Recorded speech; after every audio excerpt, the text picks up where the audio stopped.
শিক্ষা কাকে বলে? ওকে, শিক্ষা শিক্ষা শব্দটি এসেছে মেনলি সংস্কৃত সাত ধাতু থেকে। আমি যদি বলি যে শিক্ষা শব্দটি এসেছে, না, শিক্ষা শব্দটি এসেছে সংস্কৃত সাত ধাতু থেকে। শিক্ষা শব্দটি এসেছে, যার ইংরেজি প্রতিশব্দ এডুকেশন।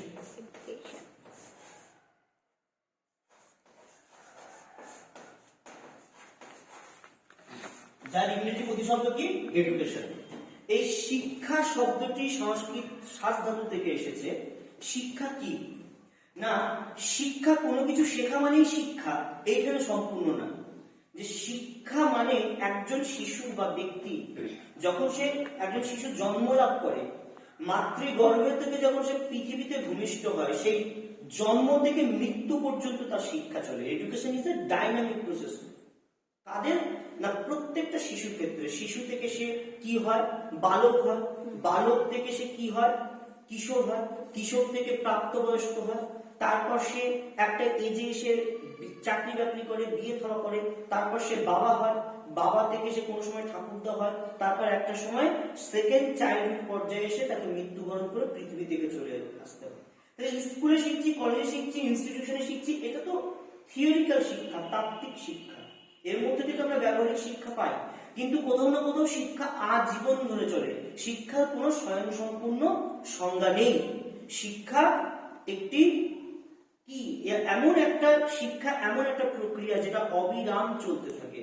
একজন শিশু যখন জন্মায় সেখান থেকে মৃত্যু পর্যন্ত তার শিক্ষা বর্তমান। আবার এই শিক্ষাকে আমরা অপর অর্থে বিদ্যা বলি। শিক্ষাকে আমরা অপর অর্থে বিদ্যা বলি। এই বিদ্যাটা আবার সংস্কৃত বিদ ধাতু থেকে এসেছে। তাহলে আমরা শিক্ষার সমর্থক যদি বিদ্যা ধরি, ঠিক সাত ধাতু থেকে যদি শিক্ষা আসে, বিদ ধাতু থেকে যদি বিদ্যা আসে, তাহলে শ্বাস আর বিদ্যা এটা এর সমর্থক ধরতে পারি তো? তাহলে আমরা এটাকেও এর সমর্থক ধরতে পারি। তাহলে এই শিক্ষার কোনো স্বয়ংসম্পূর্ণ সংজ্ঞা নেই। মেনলি শিক্ষা শব্দটি এসেছে সংস্কৃত সাত ধাতু থেকে। এই সংস্কৃত সাত ধাতু যেটা, সেটা আবার সংস্কৃত বিদ ধাতুর একে অপরের পরিপূরক। এই শিক্ষার স্বয়ংসম্পূর্ণ সংজ্ঞা নেই।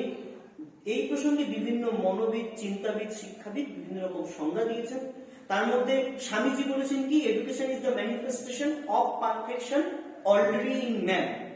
এই প্রসঙ্গে রাজা রামমোহন রায় তিনি একটা উক্তি জ্ঞাপন করেছেন যে ব্রাহ্মণ্য শিক্ষার নিমিত্ততাই শিক্ষা, যে শিক্ষা আমাদের উপকরণ মাত্র। আবার জন ডিউই বলেছেন অভিজ্ঞতা পূর্ণ সংগঠন হচ্ছে শিক্ষা। এই প্রসঙ্গে লর্ড যে বলেছেন education is life, life is education. এই প্রসঙ্গে রুশো বলেছেন প্রকৃতির মধ্য থেকে একজন শিশু তার স্বয়ংসম্পূর্ণ শিক্ষা পেতে পারে। এই প্রসঙ্গে মহাত্মা গান্ধী কি বলেছেন? যে কোনো কিছু কর্মের মধ্যে থেকে আমরা শিক্ষা লাভ করতে পারি। এই প্রসঙ্গে আমাদের রামকৃষ্ণ পরমহংসদেব বলেছেন যতদিন বাঁচি আমরা ততদিন শিখি, যত মত তত পথ। তাহলে শিক্ষার কোনো স্বয়ংসম্পূর্ণ সংজ্ঞা নেই। বিভিন্ন চিন্তাবিদ, মনোবিদ তারা তাদের বিভিন্ন মনীষীদের এক জায়গায় করে আমরা যদি একটা স্বয়ংসম্পূর্ণ সংজ্ঞা দিতে পারি কি? যে একজন শিশু বা একজন ব্যক্তির অন্তর্নিহিত সত্তার পূর্ণ বিকাশ, বহিঃপ্রকাশই হচ্ছে শিক্ষা। অন্তর্নিহিত সত্তা, তার বহিঃপ্রকাশটা হচ্ছে শিক্ষা। অন্তর্নিহিত সত্তা কি? আমাদের অন্তর্নিহিত সত্তা আমাদের বিবেক। আমরা পড়াশোনা, আমরা আদব কায়দা, টিউশন, সিস্টেম, রেগুলেশন, রুলস সমস্ত কিছু শিখি, কিন্তু কোথাও না কোথাও প্রত্যক্ষ আমাদের নিজেদের বিবেকের, নিজেদের সোল, আত্মা, আর আত্মার সাথে বিজ্ঞানের সম্পর্কের উপর সবকিছু ডিপেন্ড করে। কিভাবে সবকিছু আমরা পাই না? আমি একটা এর আগে উদাহরণ দিয়েছিলাম তোমাদেরকে, যে আমি যেতে গিয়ে যদি পকেট থেকে আমার পার্সটা পড়ে যায়, আমি দেখালাম যে সাপোজ পকেট থেকে আমার পার্সটা পড়ে গেল, ঠিক আছে? তো সাপোজ আমি চলে গেলাম, আমার ক্লাসে বহু স্টুডেন্ট আছে, কেউ দেখলো, কেউ বলছে যে আমরা দেখেছি, স্যারকে বলবো না। কেউ বলছে ওনার জিনিস পড়ে গেছে, আমাদের কি? কেউ বলছে যে যা আছে আমাকে ভাগ দিতে হবে। কেউ বলছে আমিও সমান ভাগে ভাগি। দূরের কোনো ছেলে যে ইনস্টিটিউশন পড়ে না, যে ইনস্টিটিউশনে কোনো রকম কার্যকলাপ করে না, সে যদি কোনোভাবে এখান থেকে মুভি করে বা পাস করে, যে কোনোদিন স্কুলের গণ্ডি বেরোয়নি, তার বিবেক ক্ষমতা চেতনা দিয়ে সে যদি বলে স্যার আপনার পাস পড়ে গেছে, আপনি প্লিজ তুলে নেন, আপনার মানি ব্যাগটা পড়ে গেছে তুলে নেন, তাহলে আমি তার কথা শুনে এটা তুলে নিলাম, আমি তো জানি না আমার বেখেয়ালে পড়ে গেছে। তাহলে আমি বলবো কি যে আমার যারা স্টুডেন্ট, আমাকে যারা প্রত্যক্ষদর্শী বা কোনো মার্কেটে গেলাম যারা দেখলো যে পড়ে গেছে, তারা যখন আমাকে অ্যালার্ট করলো না, জানালো না, তারা যখন পরস্পর কি করলো, পরস্পর এটা নিজেদের মধ্যে ডিভাইডেড, নিজেদের মধ্যে ভাগাভাগি নিয়ে আলাপ আলোচনা, বা কেউ বলছে যার বিষয় উনি বুঝবেন, এইটা আলোচনা করছি। এটা তো একটা সুশিক্ষার বার্তা নয়, সুশিক্ষার উদ্দেশ্য নয়। সুশিক্ষার উদ্দেশ্য হচ্ছে নিজেকে উচ্চশিক্ষিত করা, নিজের জ্ঞান নির্ভর করবা, অপরকে সাহায্য করা, কাউকে মানুষ হতে সাহায্য করা, এটা হচ্ছে সুশিক্ষা জ্ঞান। তাহলে কোথাও না কোথাও সেই শিশুটা বা সেই ভদ্রলোকটা বা সেই ছেলেটা যে দেখেছে, যে আমাকে অ্যালার্ট করলো, সে একটা নৈতিক শিক্ষা পেয়েছে। আর আমরা যুব সমাজে শিক্ষিত হয়েও বা একটা সাধারণ মানুষের নৈতিক শিক্ষা পাইনি। তাহলে শিক্ষার বিভিন্ন মাত্রা, শিক্ষার বিভিন্ন ভাগ। ঠিক আমি তোমাদের যখন বললাম যে সংস্কৃত শব্দ থেকে শিক্ষা শব্দটি এসেছে, আর ইংরেজি প্রতিশব্দ কি এডুকেশন, এই এডুকেশনের বাংলা মানে কি শিক্ষা। এই এডুকেশন শব্দটি চারটি মৌলিক শব্দ থেকে এসেছে। এই এডুকেশন শব্দটি চারটি অরিজিন আছে, সেখান থেকে এসেছে। প্রথমটা কি বলেছিলাম? প্রথমটা কেয়ার। না, এই এডুকেয়ার শব্দের অর্থ হচ্ছে শৃঙ্খলা পরায়ণ হওয়া, প্রতিপালন করা, কারোর প্রতি যত্নশীল হওয়া, তাই না? এর মাধ্যম থেকে আমরা শিক্ষা লাভ করতে পারি। ঠিক তেমনই দ্বিতীয় যে মৌলিক শব্দটা রয়েছে, সেই মৌলিক শব্দ থেকে এডুকেশন শব্দটি আসতে পারে, সেটা হচ্ছে এডুসিয়ার। এই এডুসিয়ার কথা হচ্ছে সহমর্মিতা হওয়া, এই হচ্ছে সম্প্রদানমূলক চিন্তা ভাবনা নেওয়া, কাউকে আমার অভিব্যক্তি জ্ঞান জানানো, কোনো পাঠ্যক্রম বা কোনো ইনস্টিটিউশনে প্রক্ষোভভাবে বা প্রক্ষোভমূলকভাবে আবেগে না ভেসে তাকে স্বয়ংসম্পূর্ণভাবে আমাদের পরিপূর্ণ শিক্ষাটা প্রদান করা, অর্থাৎ পরস্পরের প্রতি পরিচর্যা করা, ন্যায়বান হওয়া, শৃঙ্খলা পরায়ণ হওয়া, এটা দুটোর মাত্রা।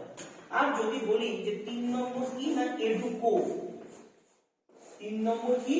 এডুকো। এডুকো হচ্ছে এই দুটোর মধ্যবর্তী পর্যায়ে, অর্থাৎ এই দুটো যেটা বলছে সেইটা একটা বার্তাটা বহন করে। অর্থাৎ যেমন যত্নশীল হতে হবে, তেমনি সম্মান দিতে হবে, তেমনি শৃঙ্খলা পরায়ণ হতে হবে, তেমনি শাসনও করতে হবে, তেমনি শিক্ষার্থীদের বা শিশুদের পরিমার্জিত হবে শিক্ষার রূপকে এগিয়ে নিয়ে যেতে সাহায্য করবে। আর লাস্ট ওয়ান কি বলছে? এডুকেটর। লাস্ট ওয়ান কি বলছে? এডুকেটর।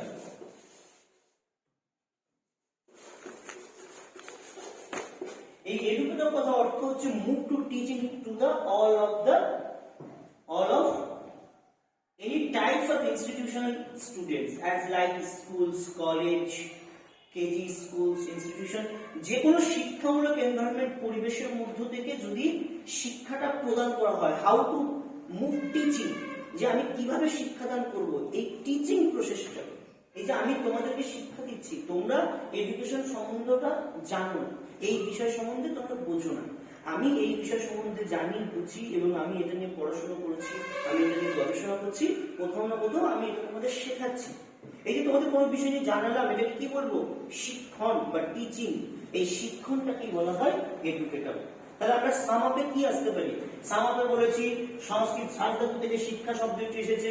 আবার এই শিক্ষা শব্দটিকে সমার্থক বিদ্যা, সংস্কৃত বিদ্যা থেকে শিক্ষা শব্দটি এসেছে।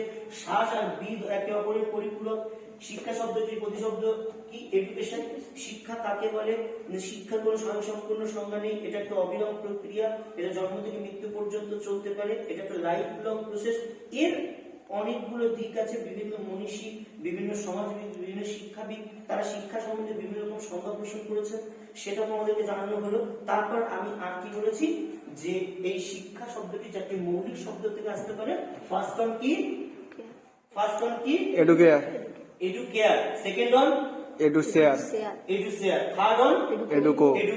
আর ফোর্থ ওয়ান এডুকেটর। এই হচ্ছে শিক্ষার বিভিন্ন ভাগ। এরপর তোমাদের যেটা মুভ করছে মেন, যে এর সংকীর্ণ অর্থে শিক্ষা কি আর ব্যাপক অর্থে শিক্ষা কি। না শিক্ষার অর্থ যদি ধরি, শিক্ষার দুটি অর্থ, একটা সংকীর্ণ অর্থে শিক্ষা, একটা ব্যাপক অর্থে শিক্ষা। তাহলে এই সংকীর্ণ অর্থে শিক্ষা, ব্যাপক অর্থে শিক্ষা নেক্সট ক্লাসে